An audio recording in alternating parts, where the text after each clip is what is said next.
You can lose 50 pounds without changing what you eat or doing 1 minute of exercise. Hi, this is Dr. Mark Hyman. Welcome back. Okay, what you eat and exercise are actually important, but what most people don't know is that sleep deprivation makes you fat, and it leads to depression, pain, heart disease, diabetes, and much more. In fact, besides eating whole foods and moving your body, getting enough sleep is the most important thing you can do for your health. In fact, one of my patients, he had sleep apnea. It's a condition where you have interrupted sleep all night because your airway closes off, so your body startles awake and you don't suffocate. Well, it's a very common problem. It's way underdiagnosed. It affects 18 million people in America, and most are not treated. 90% are not diagnosed. So anyway, one of my patients was so tired, he had to stand up at his computer to work during the day so he wouldn't fall asleep. His wife reported horrific snoring and gasping episodes at night, and he fell asleep at the wheel when driving, and he would fall right asleep as soon as he sat down to watch TV. Now, when we got his sleep apnea diagnosed with a sleep study in a sleep lab and got him treated with a device to keep his airway open at night, he lost 50 pounds, his blood pressure returned to normal, and he got his life back.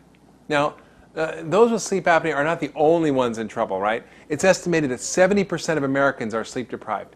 Let me tell you, the era of Starbucks has been surpassed by the prescription stimulants to keep people awake and functioning like Dexedrine or Ritalin, otherwise known as speed or amphetamines, right?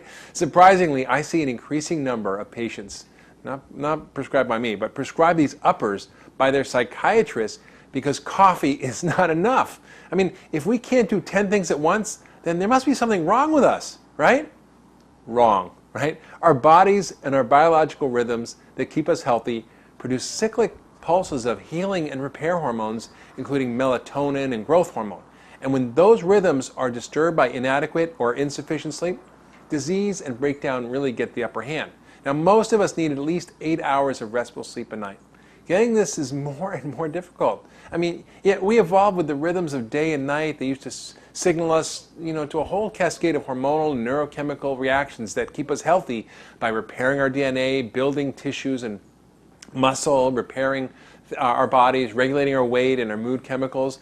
And the advent of the light bulb changed everything, right? In fact, when I learned that shift work, like I did when I worked in the emergency room, leads to shortened life expectancy, I quit. When we are sleep deprived, our cortisol levels rise with all its harmful effects. It's a stress hormone, including brain damage and dementia, weight gain, diabetes, heart attacks, high blood pressure, depression, osteoporosis, depressed immune system, and lots more. Good sleep is not something that just happens, right? Unless you're a baby or a teenager, maybe. There are clearly defined things that interfere with or support healthy sleep. Now, follow these guidelines to restore your natural sleep rhythm. It may take weeks or months, but using these tools in a coordinated way will eventually reset your biological rhythms. First thing we have to do is prioritize sleep. I thought MD stood for medical deity, right? And meant I didn't have to follow the same sleep rules as every other human being. Was I wrong, right? I got very sick from all the sleep deprivation. Our lives are infiltrated with stimuli, and we keep stimulating until the moment we get into bed. This is not the way to get restful sleep, right? Is it any wonder we can't sleep well when we eat a late dinner or answer emails, surf the net, or do work and get right into bed and watch the evening news all about disaster, pain, and suffering in the world? We must take a little holiday, right, at the end of the day, in the 2 hours before bed. Maybe you can create a sleep ritual, a special set of little things you do before you get into bed to help you ready your system physically and psychologically for sleep. And these can guide your body into a deep and healing sleep. We all live with a bit of post-traumatic stress syndrome, or maybe we should say traumatic stress syndrome, because for many of us there's nothing post about it, right? Now, much research has actually been done on the effects of sleep and traumatic experiences and images on sleep. And if you follow the guidelines for restoring normal sleep here, your post-traumatic stress or your traumatic stress may truly become a thing of the past. Okay, now here's how to get a good night's sleep. Practice regular rhythms of sleep, right? Go to bed and wake up at the same time every day and try not to nap. And only use your bed for sleep and sex, no reading or television. And create an aesthetic environment that's helpful for sleep by using serene and restful colors in your bedroom. Get rid of clutter and distraction. Create total darkness and quiet. Maybe consider even eye shades and earplugs. Avoid caffeine. Now, it may seem to help you stay awake, but actually makes your sleep worse. Avoid alcohol. It helps you get to sleep, but makes your sleep interrupted and of much poorer quality.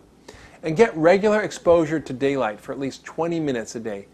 And the light from the sun, it enters our eyes and our triggers our brain to release specific chemicals and hormones like melatonin that are vital to healthy sleep and mood and aging. And the next thing is, don't eat later than 3 hours before bed. So don't eat anything a couple hours before bed. And also don't eat a heavy meal prior to bed because that'll lead to a bad night's sleep. And don't exercise vigorously after dinner. It sort of wakes you up. You can take a walk, but don't run a marathon or go for a 5-mile jog. And also try writing down your worries before bed. 1 hour before bed, write down things that are causing you anxiety and make plans for what you might have to do the next day to reduce your worry. And it'll free your mind up and energy to sort of move into a deep and restful sleep. Try taking a hot soda and salt bath with aromatherapy, which I write about, called the Ultra Bath. It raises your body temperature and helps you induce sleep.